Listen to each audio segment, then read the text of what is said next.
with Oklahoma, and we're gonna also dive into update for the TU game here on the Sooner or Later Sports Show.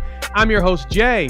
Thanks for pulling up here on the YouTube channel and listening wherever podcasts are downloaded and listened to. While you're here, please like, subscribe, rate, review, give us 5 stars. You don't think we deserve it? Let's give us 5 anyway and gift it. So we're going to bring our boy Coop in the house. We got a lot of stuff to dive into and talk about today because we're going to talk about the game coming up this weekend. We're going to, of course, touch on the Lincoln Riley situation, and then we're really going to go deep as we prepare for recruiting season to come to an end. We've got one more big recruit we're going to potentially get, and of course, my camera goes out right at this moment. Coop, what is going on? What's good, Jay? What is good?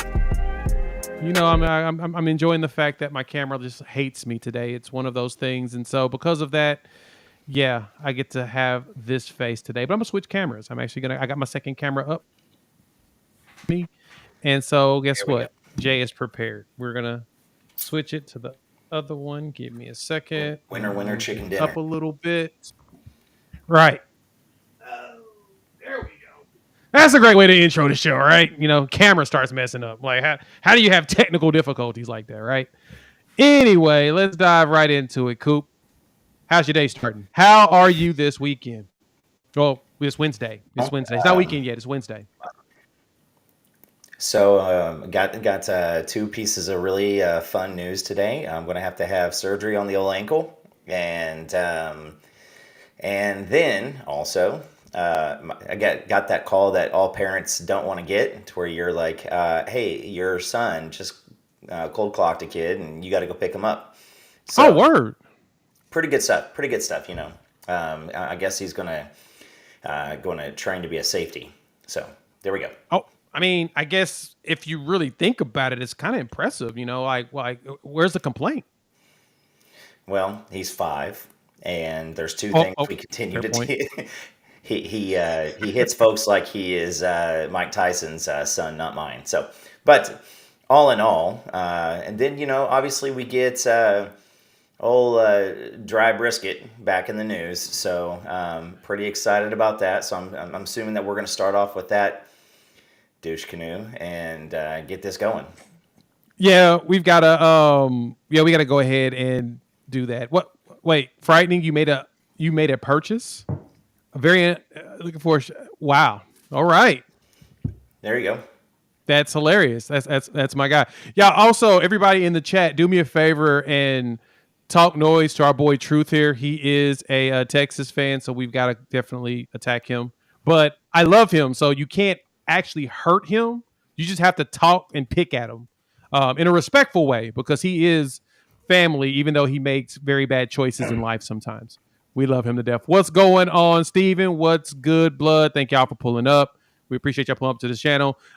James, no, I'm not going to. You can't make your sculpture. But we're going to dive into all of this mess with Lincoln Riley. We got to start off with that, right? And I didn't want to talk. I wasn't going to address it initially, because when it came up, I looked at it. I'm like, all right, nope. That's bait. That is bait. That is there to rile up people, because we are going into the second season that this young man is not in Oklahoma, and we're still hearing Oklahoma in his name, in his mouth. Why are we here? Like, what is the value of that interview and throwing out, which is even funnier, different timelines than what we thought was actually how things went down? Because the way he's making it seem, his people were working behind the scenes for a bit. And then he told us initially that he didn't know until the morning before. And it's like all the story keeps changing. So, Coop, you know we gotta get your opinion. Wait, we've got another guest in here. Give me a second. We're gonna bring in our third compadre in a second. But Coop, give me your thoughts. So, I don't know. Maybe it is to take the onus off of his dog crap defense. Maybe it is just the fact that there's no big storylines. Nobody wants to talk about the defense, and so maybe they just keep on bringing in this talks about Oklahoma, because that's going to allow some controversy. And listen, all of us, OU fans, OU content creators, It is 100% gospel that we rally around Twitter. So if you want to get yourself some quick clicks, go talk about Oklahoma in a fairly poor fashion, and you're going to get a Fair. bunch of people going crazy. And it doesn't matter all of this stuff. No news is good news is typically what you like to hear. Which is funny because like no press is bad press is also a saying, so that's weird. But somebody asked Lincoln, and he's going to start talking about it. I mean, it's not like Oklahoma fans have, or fans in the state of Oklahoma have a history of doing crazy stuff when people leave them. I mean, it's not like folks went, That's a fair point. so. That's fair. It is, because it's the same story. They got a badass offense. They've got Caleb Williams. He's going to probably be the number one pick in the NFL draft. Sure. Their defense is what we all say it is. And so there has to be a storyline because Colorado's getting a lot of storyline. Utah's getting a lot of storyline. And Washington, so people need Lincoln Riley back in the news, but I need Lincoln Riley in the news like I need, another call from my kid's teacher. That's fair. Jason, what's going on, man? Thanks for pulling up as usual. Go ahead. We'll let you get your quick minute in because we gonna talk about this. We gonna wrap it up and we gonna get up out of it because we gonna talk about about football. Yeah, that's what I did too. Yeah, look, I think from what I can tell, it seems like a bunch of crap. According to Norman PD, there was 2 calls on the 17th and 19th. They were both for suspicious people. That's it. He lived in a gated community, and all they asked for was extra patrols. They didn't report break-ins. They didn't report anything like that. So if any of this stuff happened, it's news to the police department around there. So Jason, don't bring your facts in here. Nobody wants to hear facts. Speculation is a lot more entertaining and juicy. Yeah, listen, it's I get it. It's funny stuff though. It's just it's funny stuff that how Oklahoma fans are the ones that need to learn to get over it and go about their life and everything else and leave that poor man alone. And truth be told, it's not really that way. It's look, there's definitely 2 sides to this, and people OU fans have a God-given right to hate Lincoln Riley and will probably do that forever. That's fine. But this is kind of it's funny to me. It's funny to me. And look, am I telling you that there's not some folks in the fan base that might be capable of such things? Yeah. But in view of the fact that he was in a gated community and look, so the extra patrol, I mean, they literally need to let some cops in to come patrol the area. Okay, fine. But that's the only thing that was in there. So that's kind of funny. But, and then what I read on the New York Post a few minutes ago, they were saying that he had to hire extra armed security during that time. Didn't he leave that morning, Coop? Yeah. And right. Yes. If anybody snuck in, they sure as hell wasn't going after his brisket recipe. They sure as hell wasn't going after his. I mean, I would. You got to make sure that you protect that at all costs, right? Shit. Yeah. You need a bunch of armed guards for that. No, you get OU fans up in arms. And listen, just like my ex-wife, I've made peace with that devil, and it's gone. And so, it is what it is. I'm moving up, moving on. I've got receipts, all kinds of receipts, talking to friends and just saying like, I'm tired of looking like Texas Tech North.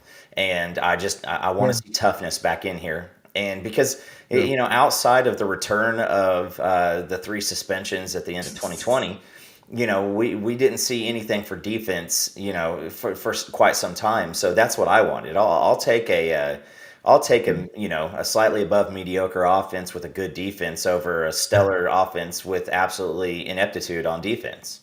Yeah. Yeah. I got rid of one of them devils too. Bloody Guns apparently didn't. That's hilarious, by the way. That's hilarious, by the way. But look, I think it's trash. I think it's ridiculous. I'm sorry to hear that, Bloody Guns. That's actually quite terrible. That's pretty bad, dude. She's gonna kick his ass if she sees that. That's hilarious. Look, I know that That's what I was just telling my audience earlier whenever I got on there. It was that everybody, anytime that we have talked about Lincoln Riley lately, it's how glad we all are as fans that he's no longer in the program. That look at these recruiting classes who they're bringing in. It's good times. It's good times in Norman, and better times coming. So it is what it is, and I think Mike is right. He is a sociopath. It's in a pathological liar at that.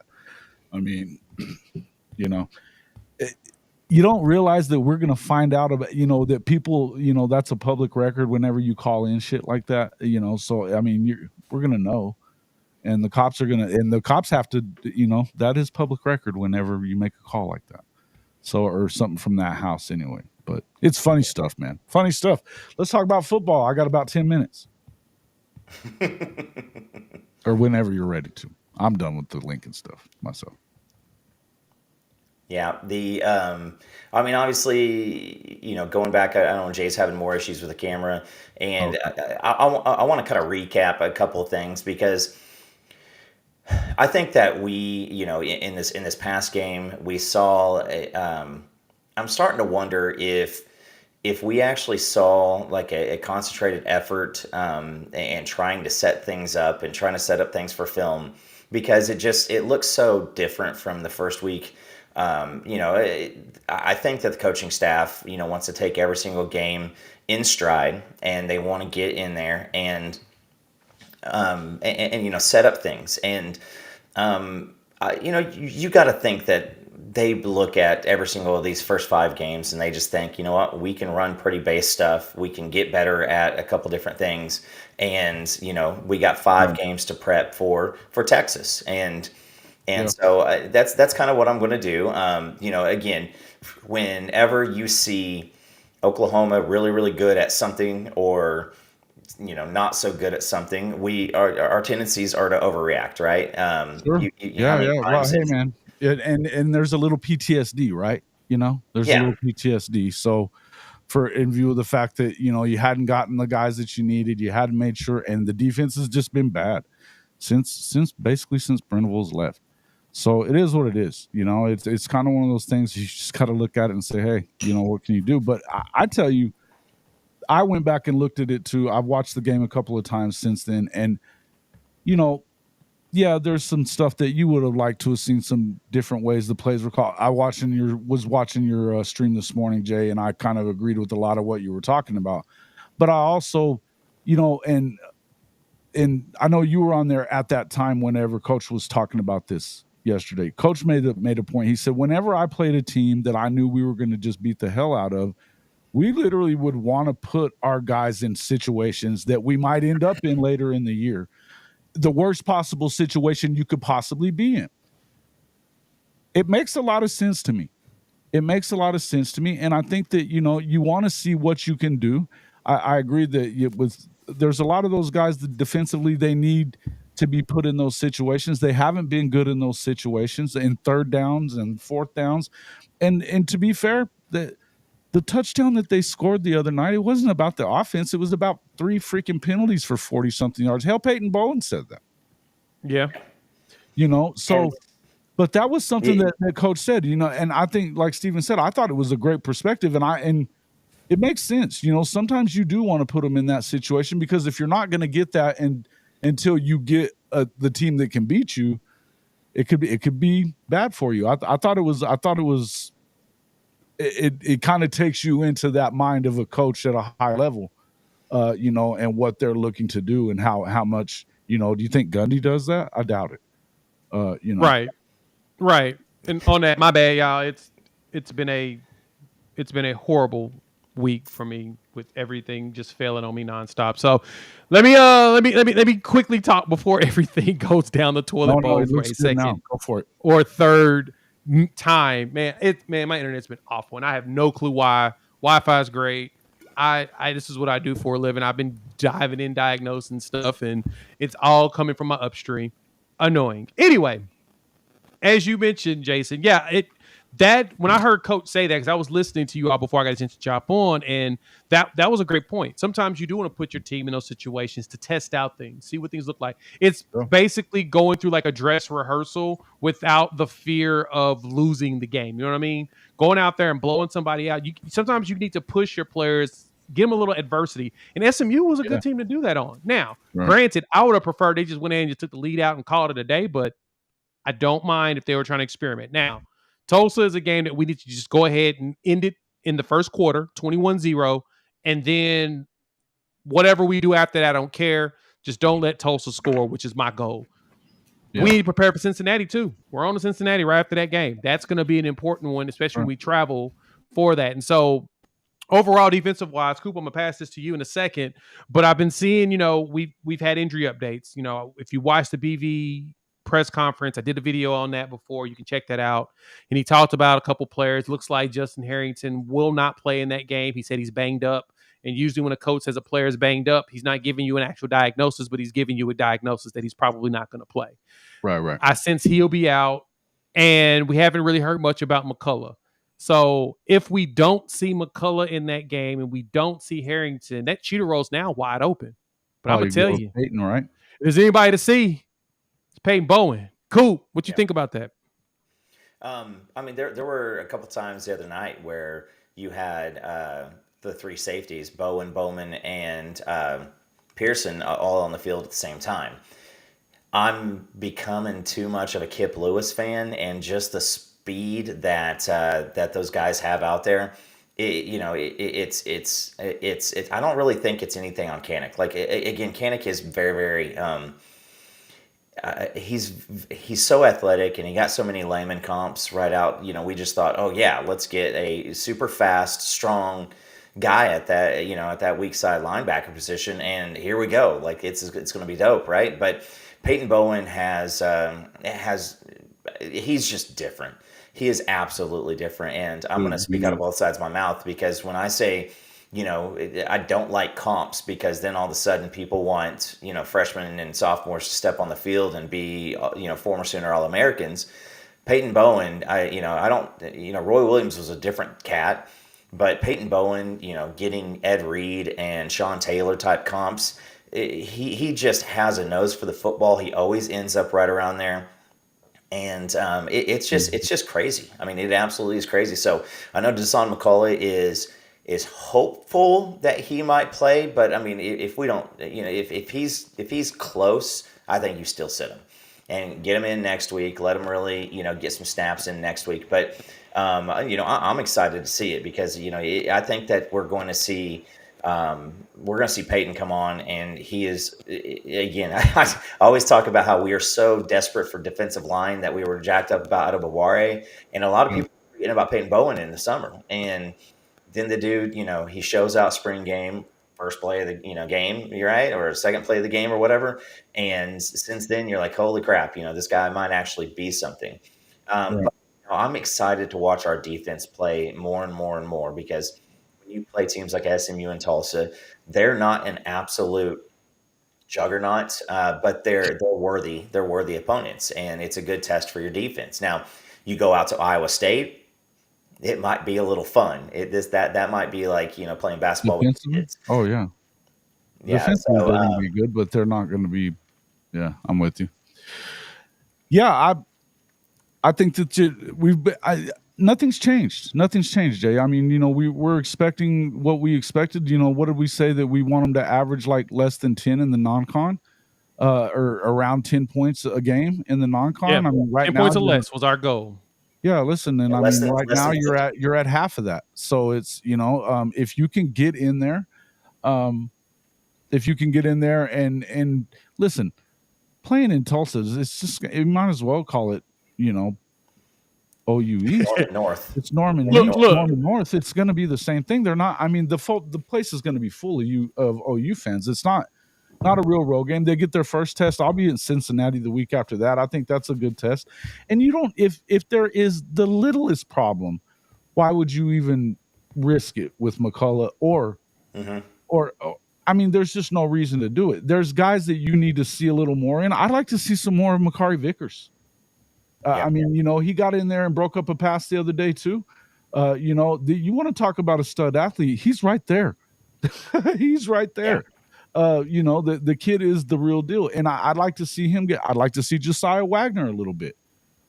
Some of these guys but you could see Makari playing that cheetah role as well. He's a big kid and strong and fast. So, there's opportunities there. And again, the more that I saw from what I looking at the film again and stuff like that, look, the good news about what we saw after that was that as soon as they did give up that touchdown, and it was 3 points, it was a 3-minute 10-play drive, but it didn't take too damn long.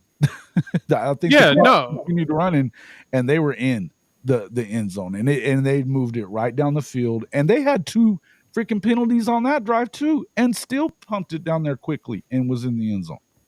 Yeah, the offense can go just about as fast as they want. The biggest problem is that when it comes to the offense itself, we need Levy to get off of that conservative mindset. Now, I had a commenter make this comment, and it kind of made me stop. I sat back and said, okay, yeah, I might need to put this a little bit more in perspective. Mm-hmm. This was the complaint we had about Josh Heupel when he was here. Yep. He would be super conservative to start the season. Mm-hmm.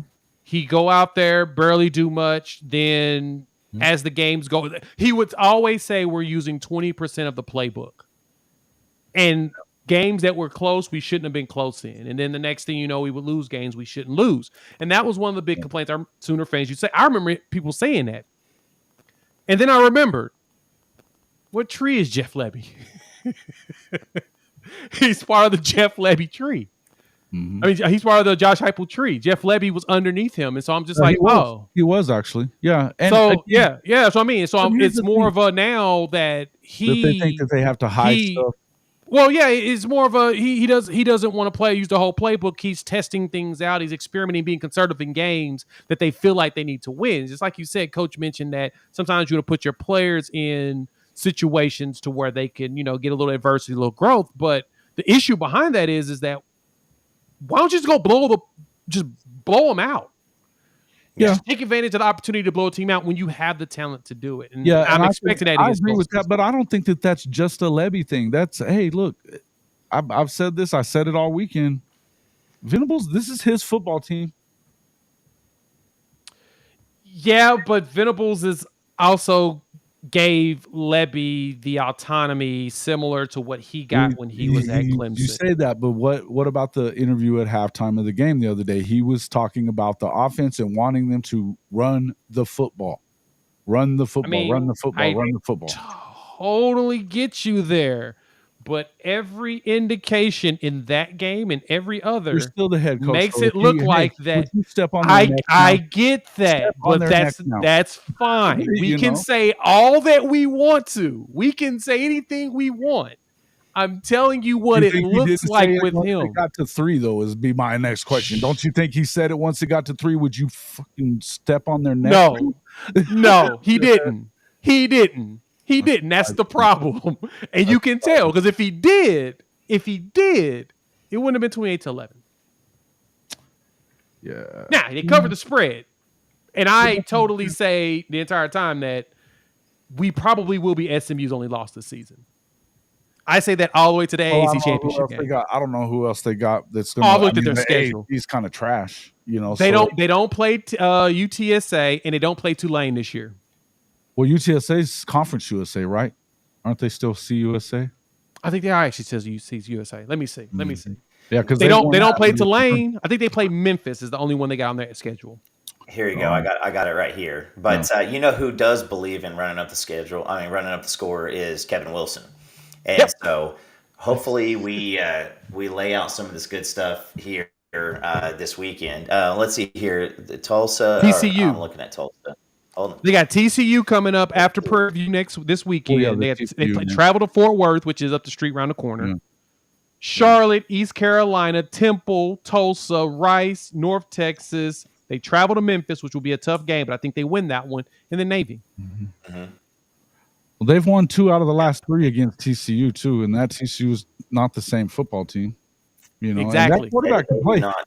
And that was the thing that I looked at. It's like is good. Nobody's held a TCU team to that kind of output since what 2017, 2016, something like that. Yeah, I tracked back SMU, and it looks like they didn't score. I mean, they've scored over 11. I mean, going back into 16. Yeah, 2017 was the last time. Right. Yeah, so I mean, SMU, you know, you could. I mean, listen. What I would like to see is them not getting those stupid penalties. I'm taking Jason. I'm taking Jason. Was. I was saying, Jay, what you gonna say, Coop? Yeah, like the TCU. I mean, it's SMU. Geez, SMU. They definitely. I mean, you could tell that Preston Stone was just throwing up prayers, a couple times, and the two of those penalties were on the prayers, and we frustrated them. And somebody said it in the chat there too, that Lashley said that they threw like 20 some odd different defensive looks at us, and they didn't know what was going on. And outside of those penalties, like I said, the Peyton Bowen one. If I've listened to Damian Mackey, I listened to a couple of other guys, and they both said that is NFL caliber coverage, and he did not, pull the jersey. Did you play safety? Jump up off him. No, he got him down on the. I played safety. Right, the SWAT and cradle. That's exactly how you do SWAT and cradle, is it not? That's exactly how they teach it to you, textbook. SWAT and cradle. I was not an interference in my book. Yeah. So, but real quick on that, Tulane, UTSA, and Memphis are all in the AAC. So yes, they would see them in the championship game. And this year, SMU do not see any of those. They only see Memphis this year. So I was right. UTSA and Tulane are in the AAC. So to me, the only game that SMU needs to be concerned with is Memphis, really, because I think they'll blow through everybody else. And if they win out, which I expect, I think will be their only loss up until that point, they're going to play either Tulane or UTSA in the AAC championship game. Now, I don't know if they'll win that one. I think Tulane is really good. That's good for them. They're really good. But yeah, that's the AAC. The two hardest teams ain't there, luckily, but yeah, they're going to beat TCU. Look, and they're fixing to go to the ACC too, so they're getting a bump in recruiting anyway. And look, they got a hell of a coach. The guy's the real deal. Look, as the OC with Auburn, they were 15 seconds away from winning the national championship game. When he was with Gus. Look, and then he was part of that national championship team with Cam. The guy's good, man. He's done a great job, and they shut it down. Again, yeah, I would like to see different. I mean, some of the run plays that they came up with, with that stack three, I like it a lot. But again, do you want to use it or what or not? I don't really have a problem with protecting your playbook a little bit, but I also agree with you that just go ahead and step on their neck, and then you can protect it all you want to, and just play a bunch of kids. You know what I mean? Get Jackson more time, right? Yeah, I like that too. I was laughing at that.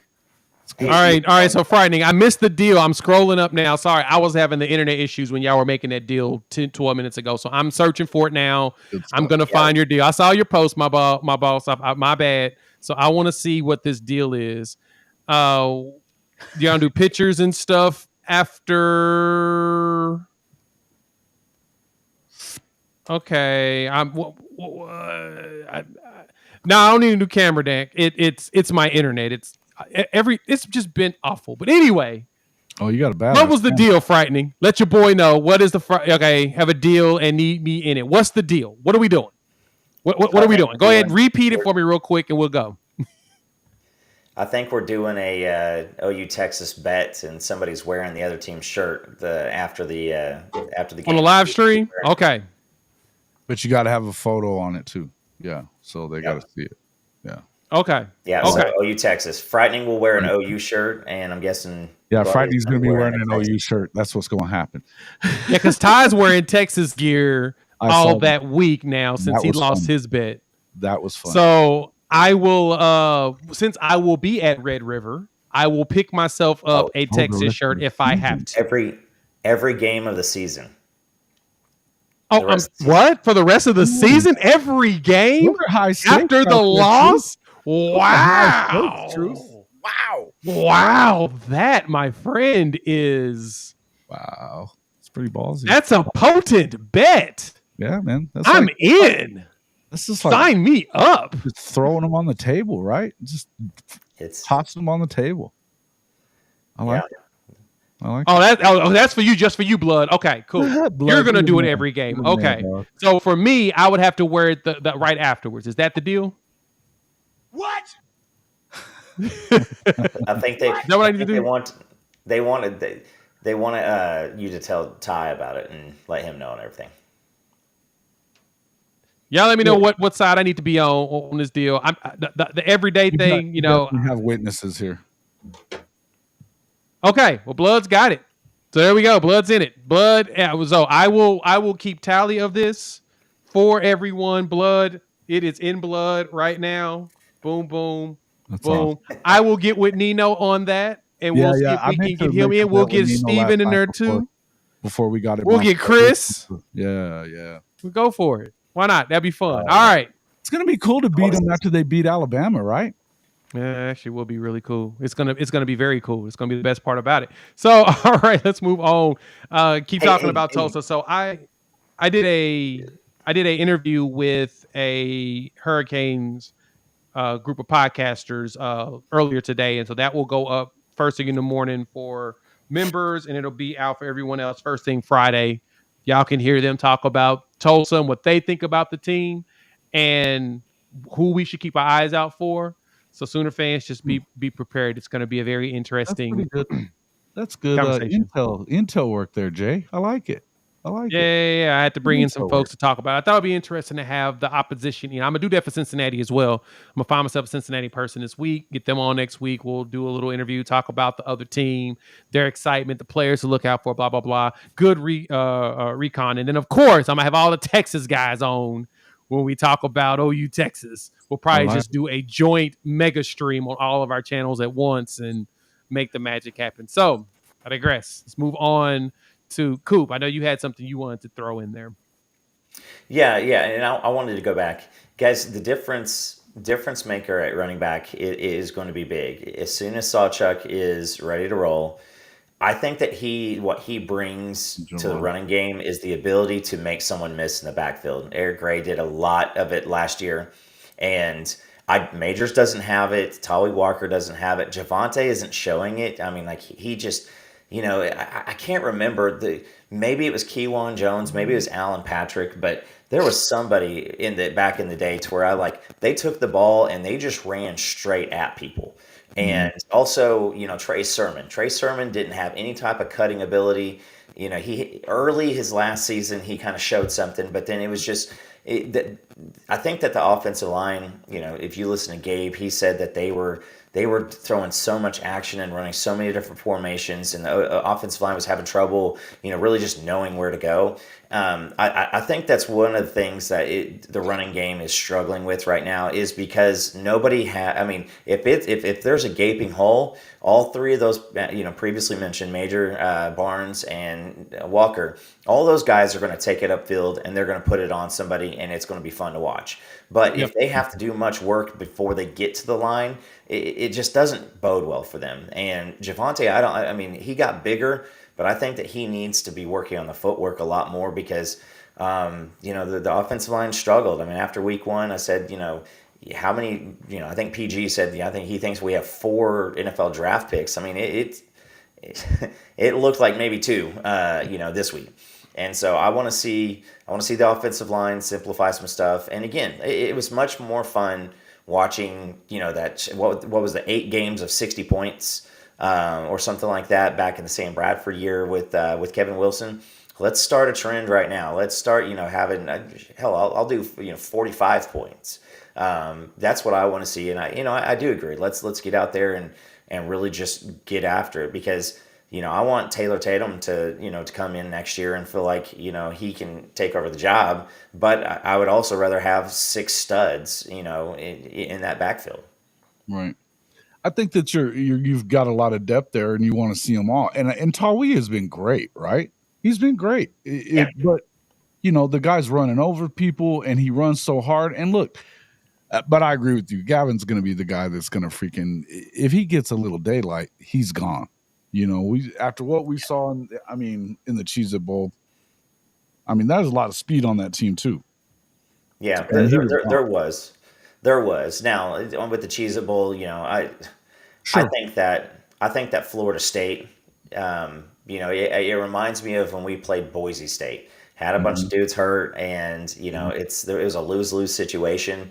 Alabama, when Trevor Knight had his outer body experience. Those type of games like that, you have a team that wants to go out and prove something, and then you have a team that's just kind of checked out because they had better. What's up, Monty? But yeah, no, I just want that difference maker in the backfield, and I don't know what's going on. Obviously, if we run out with Texas and show absolutely everything, or go up to Cincy and open up the playbook and it looks beautiful, I'll shut up, and I'm gonna just kind of right expectations the next 3 games. Right. And David makes a good point here, and Coop, I know exactly what you're talking about, running back wise, the questions we have, but David makes a good point here. Sawchuk goes from 0 to 100 in like 2 steps. Yeah. We gotta remember that Barnes and Sawchuk were coming from fall injuries. I mentioned this. I talk about this ad nauseum. I just want to keep reminding people, them coming off injury. There's no reason to waste their bodies in these non-conference games, especially with Barnes coming off the foot surgery and Sawchuk being a little banged up from fall camp. So what the depth is for, right? That's what the depth is for. Exactly. We got other backs that can do it. And Kim even mentioned it. BV said he knew the game was in control the entire time. They never felt like the game was out of control. Hell, Peyton Bowen, when they got the game to 3 points, to 14-11, Peyton was like, nah, man. When we looked on the side, none of us felt like we had a problem. We weren't worried about that. We weren't concerned. Hell, they were probably testing something out. Like, all right, we got them close. All right, now turn on the gas and go. I don't like the flip the switch stuff. One of the homies mentioned this to me, and when she said that, I was like, yeah, that bothers me. I don't like the, you know what? Turn the switch on and go do it. Because we instantly did it. That bothers me. To me, put together. Don't do it when you feel like you got to flip the switch. Do it the entire time. Just, if you need long drives, just make sure the drives stay long. That's all I care about. And get the field goals and touchdown. I don't care. It's like the tempo stuff. You're either a tempo team or you're not. You know what I mean? Yeah. For that switching back and forth stuff, I'm with you on that, because that's a way of flipping the switch too. You can't have them go one way for part of the time and then, look, that's where you got to look at the defense and say, hey, you need to get off the field. Get off the field then. Stop them. Yeah. That's fair. And I think that Levy's definitely going to see more. You'll see more Gibson. You're going to see a lot of players really get out there. What up, Topher? What it do? Glad you pulled up with us today. We're definitely going to see I think the playbook's going to explode this weekend. Just say that. We've already got a lot of heat on Levy because of everything that went down with the Art Brow situation. So he's going to find a way to get all the heat off of himself. And the best way to do that is to win this game 63-0. Hey, so David said something, and I don't think many in our recap we talked about this person very much. Like Key Lawrence, bro. Key Lawrence, that was his best game as a Sooner. That play right there, great game. That was more impressive than what's his name's fumble during OU Texas 2 years ago. It was dirty. It was an effort play. Now, how many times have you been a fan of a team and you're watching one of your receivers with somebody right behind them and you're just like, hold on to the damn ball, just hold on to the damn ball. Yep. And that's why. And I was just happy that it was on our watch. But Key Lawrence played very, very, very well this past week. Levy talked about, not Levy, Venables talked about him, and he really talked up Kanai Walker. I did a video on that earlier this week, and Kanai went out there when Gentry came out, which comes to find out he was a little dazed. He's going to play in this game, so he's a captain. You can see he's a captain. When Kanai got in that game, man, he gave up one play, and then after that, changed. He was out there everywhere. He was everywhere from then forward. And I was like, yeah, this is the Kanai Walker I thought we were getting when he transferred in from Louisville. When I saw him, I was like, that dude's got something. What was he? How can we unlock it? Last season, we didn't get to unlock it. This year, I think we've got it locked. I think every player that we were hoping we're going to be special coming out of the portal and coming to the team last year, I feel like we've unlocked whatever achievement we needed to get them to the next level in the game. It's like we bought a whole bunch of VC off of NBA 2K just so that we can get them going and get the attributes up. We've unlocked something. And both coaches, you had the offensive coordinator for SMU, you had Butch Jones say it in his post game. All they talked about was the speed of the defense. Like this is not what we saw on tape last year. The tape we looked at last year in preparation for this game looked like a different team. It looked a lot faster. I think Butch Jones, after that game, he wanted to move to Tibet and become a monk. Like he didn't want anything to do with football anymore. That's still, I've never seen it. I've seen frustration on a coach, but I've never seen pure hopelessness. Players are having to console him and stuff. Man, that was crazy. Right? Go look at my shorts here on the channel. I've got the video up of how he was looking, and I felt bad for him because he looked so defeated as not even a coach, as a human being.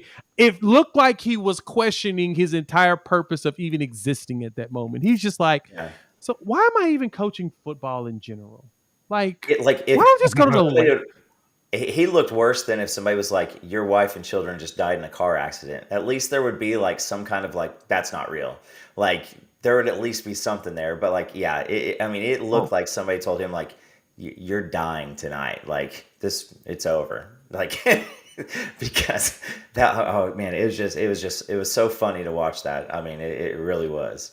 It's funny and sad all at the same time, man. I felt for him. All right, let's roundtable this bad boy up. Let's talk recruiting. We're about to wrap it up, so we all can get some sleep. Coop looks like he's exhausted. He already had his kid beating up kids at school and stuff, so we've got to help him to go relax his mind. So, all right, recruiting news. So we know we've got some massive targets left on the sheet.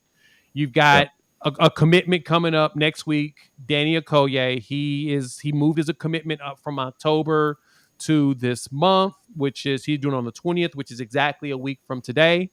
I will have the watch party link here. We're going to do it again. Now, in difference to what Nigel's supposed to come on tonight, but unfortunately he fell ill and could not make it. Got to make sure he's preparing himself for, the game this weekend. So we'll bring him on soon. But Danny, unlike Nigel's setup, where Nigel just dropped a graphic because he was like, we're not going to fool with Instagram Live.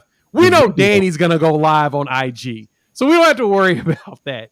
So we will watch party it up. Did you see his video that he dropped, Nigel's? I did. I shared it in the Discord. Everybody was checking it out. It was pretty dope. It was pretty cool how they went through it. I think it was Crimson Captain 405. He posted on Twitter. When I saw it, I was like, oh, that's dope. That was a good way. He was there. I liked it. Yeah. Yeah, he got his footage and everything, and it was cool. So Nigel's in. We're excited. We're gonna get him on the show to really talk about the commitment and why he picked Oklahoma and what he's ready to do and what he plans on doing, etc., so on and so forth. What position he's gonna play. But Danny's the next one on the list since he's next week. I know that we're waiting on a couple others. We'll talk about them in a minute. But Okoye, how you feeling, Coop, on that? I know the intel is going all over the place. He dropped his top 3, Tennessee, Oklahoma, and Texas. There's rumors about a Texas visit this weekend. We don't know. I haven't seen any confirmations of yay or nay. Horns 247 believes one thing. The On3 site believes another. Blah, blah, blah. Coop, what you think about Okoye? Yeah, I am very confident in Oklahoma because the conversations that I've had with them. And so, yeah, I'm stoked. I mean, one thing that, we're going to have him on soon too. And one thing I want to ask him about is, hey, what changed in the past 3 months? Because, it was pretty much and then as soon as that damn power line, silhouette graphic came out, everything flipped. Everything's just started kind of trending back towards OU.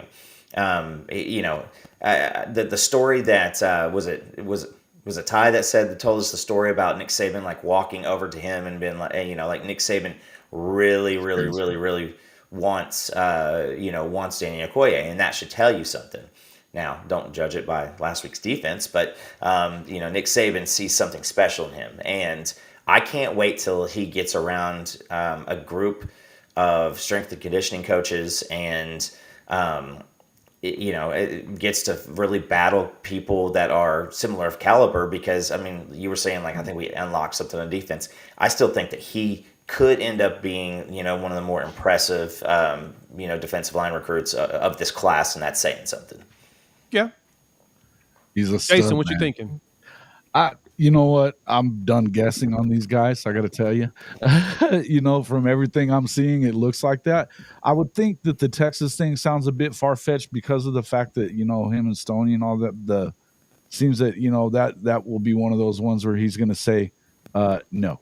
And look at the way he was with Jaden Jackson when he went down there. So it seems a little odd. And look. The only one that he really hasn't pulled that you thought he kind of would, because I didn't know that McKinley was. I mean, we've always kind of said that we didn't think McKinley was. He was icing on the cake. It wasn't. That was icing on the cake. But Waneri's he wasn't the foundational piece. Expected, right? You expected Waneri, and it didn't happen. And I'm still not sure that that's not going to happen. I'm not sure that it is either. But I mean, it was just a deal that popped up from on 3 today. They almost got their ass kicked last week, right? Yeah, go ahead. Yeah, I was gonna say they just popped up. That was earlier today on 3. I think it was Josh posted that there was a potential for Waneri again. And I'm just like, can we stop talking about him? I prefer to not talk about. I don't want to suck on any hopium. I don't want to feel like that crew though, right? That homegrown crew that has this kind of seemingly pact, right? That they're gonna all end up playing together. Isn't that right? I mean, he's part of that crew. So it seems like it should be. Again, I'm not gonna make any guesses or any proclamations or anything like that. That's kind of a fool's errand with kids. You never know what the hell's gonna happen. And shit, who's gonna dump the biggest amount of money on him too? And look, I feel like no matter what happens, they got a hell of a haul. Right? They've got a hell of a haul right now. Yes. Yeah. So. And listen, rewind 3 years ago and tell me if I said, hey, I think we're going to get a 5-star defensive lineman this year, you would go, stop it. And just, I mean, if we get in the final 3, it's just a pretty hat on the table to make them look like, they were wanting to be part of this. And and now we're like, you're like frustrated, because again, if McKinley and Waneri stay away, this is still the best defensive line we've recruited in recruiting history. Oh, wow. Yeah. It's been years since we've had something like this. This is since BV's first era. Yeah. Yeah. And I mean, the last one was like I think it was Gerald McCoy and Jeremy Beal and guys like that. And I mean, none of those names struck like these names are going to strike. I mean, I still think Nigel will end up being, you guys, your banter literally, this is like what some of my, literally if I could just start thinking and banging them out, I would. But those things are pretty freaking funny. Hilarious, right? And Sherman, I agree. I agree with this. Yeah, he's going to be. Listen, if Okoye played the same thing about Nigel, 5-star. I think the same thing about Nigel. If Okoye was at Jinx or at Allen, he'd be a 5-star. Sure. Yep. Yeah, and it's probably the same thing when you think about Nigel. He's at Melissa. They're a 5A school, right? Mm-hmm. Or a 5A school, but he's not a camp kid. He's not one of those kids that goes to a ton of camps. Now he works with a lot of pros, and so I mean he's highly skilled. But if you're not in front of all those camps and they're not evaluating you at these places, I mean we all know what some of this recruiting stuff means. Yeah, he's the top 100 kid either way. Ohio State really wanted him. Penn State really wanted him. Texas A&M was making a hell of a push. Yeah. Well, you hear Saban wanted the guy. Yeah. Yeah, it is. Now, when this week we're going to see a little lemon face in the Missouri fans because they're playing Kansas State, and I think Kansas State is going to show out. I mean, it's. Yeah, did you see where he acted like Drink was acting like he didn't know Colin Klein's name? Yeah, that's weird to you? What was that about? Mike Gundy crap. That's Mike Gundy crap. Like he doesn't even act like he knows people on his own team. Like I don't know why it is what it is. But they're gonna get some stompage. We might see. Wonder if Spencer Rattler has some magic in him if he's going to have one of his out of body experiences because they play Georgia, and They'll be done by halftime. it's in Athens. So, but it's still this might be the first. This might be the first game that Georgia actually faces somebody with a pulse. So Yeah. not much of a one. grown man. I love that. I love that statement. Hey, No, frightening I'm gonna go watch the and Beavers frightening. basketball. If you ever listen to me talk about Arch, I don't think Arch was a 3-star. I think Arch is actually quite talented. I'm the complete opposite of most fans that like to rip on him just because of his last name. I actually think that because of his last name, he should, because of the uncles are really good at it. The older brother, if I'm correct, Cooper was his dad. Yeah. Was one of the better quarterbacks. He just couldn't stay healthy. He had a really bad back injury, I believe it was. Yeah. He ended up playing receiver when Peyton came to high school or whatever, but he was at Ole Miss getting ready to light it up, and he got hurt. Right? Yep. Ready to cook. He was the best out of the three of them for sure. Yeah, it's Cooper Manning. Yeah, they. I'll say this. After Eli retired, I've never liked Eli Manning. Since he's retired, I think he's one of the funniest freaking guys ever. Oh, yeah, he's hilarious. And Peyton, Peyton. Obviously, I'm a Broncos fan, and so like when Peyton came over, like I always my only animosity with him is he could never beat New England, but right. Not a lot of folks could. But then he won a Super Bowl for your Broncos, so it's all that matters, right? It's one of the most disappointing Super Bowls, followed by one of the most unexpected.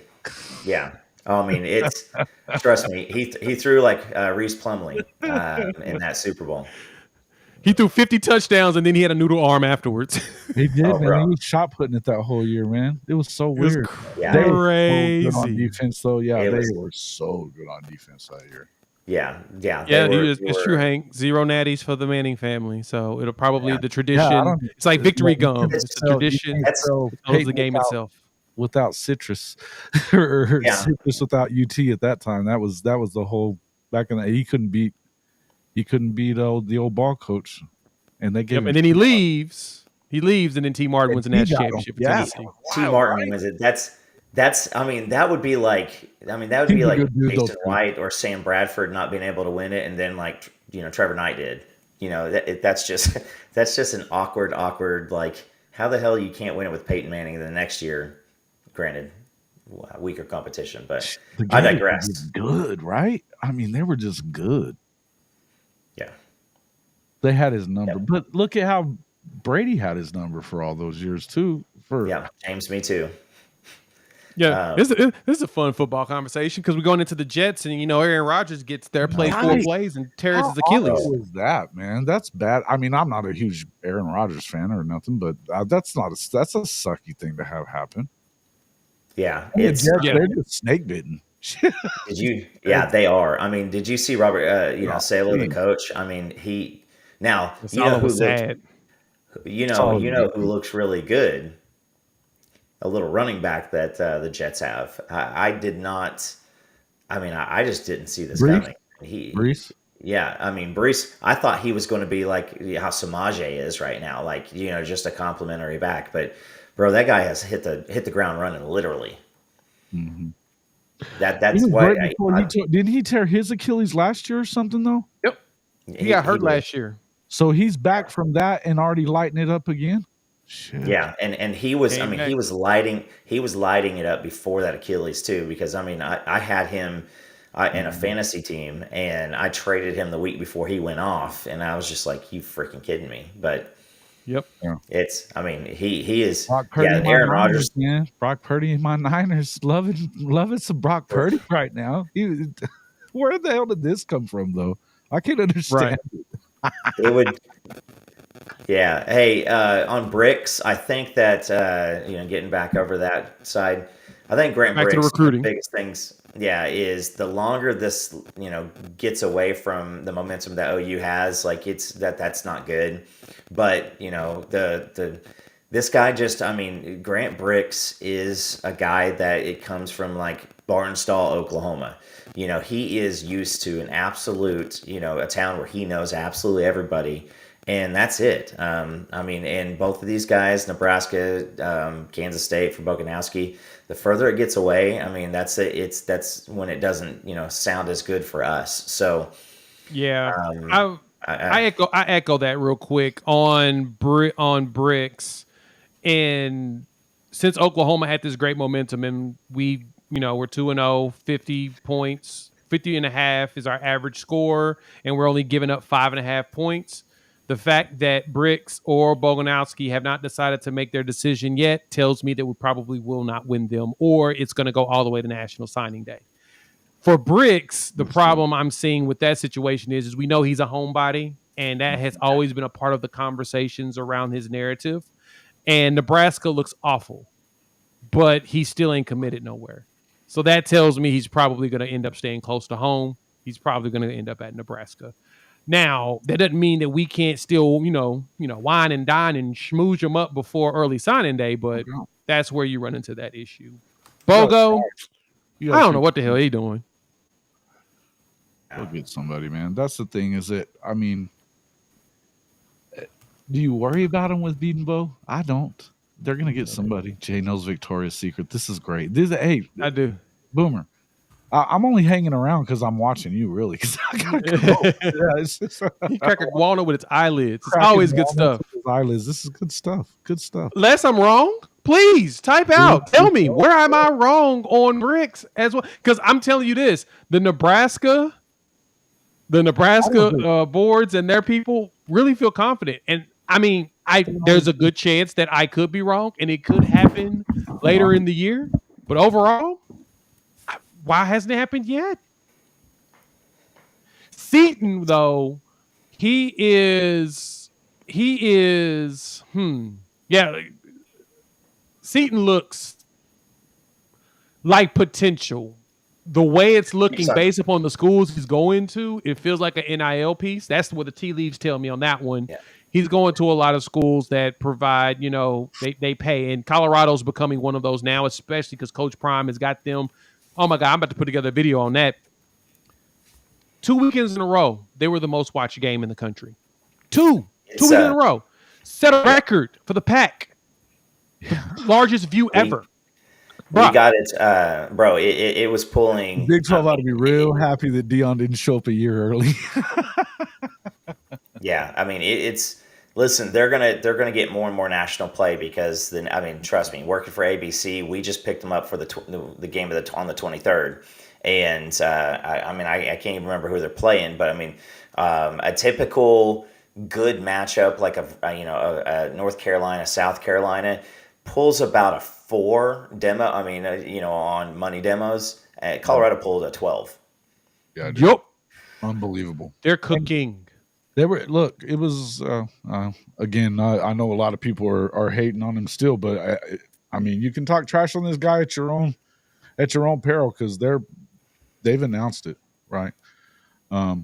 They've announced their presence. I think if you're looking at the rest of the Pac-12 that doesn't play defense either, why not? Why can't they win some of those games? I'm not saying they're going to win the whole thing. They're probably not. But I think their floor is 6 games. They're about to win. Oh, yeah. Floor is 6. I said, and I called that. I called them starting the season 3-0. Yeah. I called that 6 was the number I said their floor was as well. But I'll say this too: that Oregon game is going to be more interesting than I thought it would be. After seeing what Texas Tech, how that game went, Colorado's offense is better than Tech's. And if that's the case, Oregon may have correction. Oregon's going to have problems. Hey, look, Shedeur Sanders. Oregon has Bo Hicks in there, and if he makes a mistake around Travis Hunter, it could go the other way. Yeah, that's true. Yeah. Especially the way that dude just shows up out of nowhere every time, bro. And that dude go this transmission.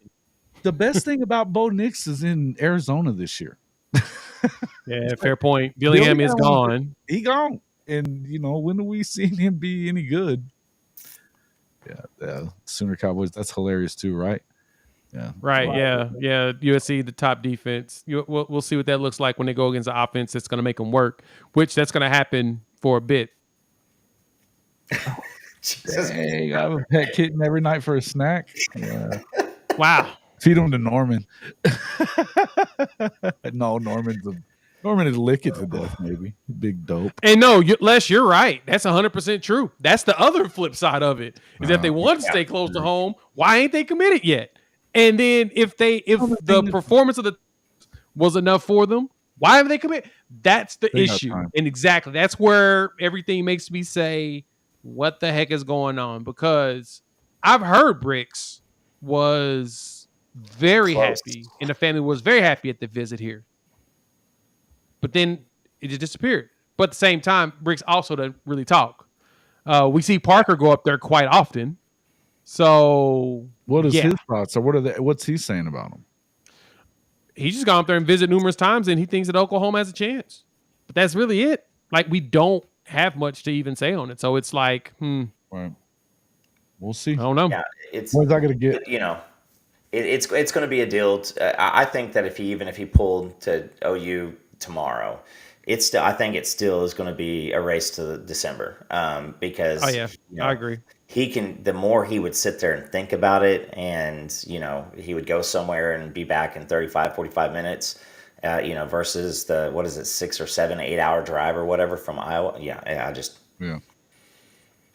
See you, gentlemen. I gotta go take some food, and but thank you for having me on, Jay. Yeah. Thanks for pulling up as usual. We're gonna go ahead and wrap this thing bad boy up and put a bow on it too. So cat. You're gonna go eat himself a cat. No cats. So no cats for me. They give me heartburn. But I'm going to sleep through the Big Bang. So you are 100% true on that one. So thank y'all for pulling up. Jason, thanks for pulling up. Go feed yourself, man. We will catch up later. And with that, thank y'all for pulling up to the show. Please hit the like button. If you're new to the channel, subscribe. If you're listening, rate, review, give us 5 stars. You don't think we deserve it? Just give us 5 anyway and gift it. And so with that, we will chop it up with all of y'all. We will definitely talk after the game, and I'll have videos in between. Peace.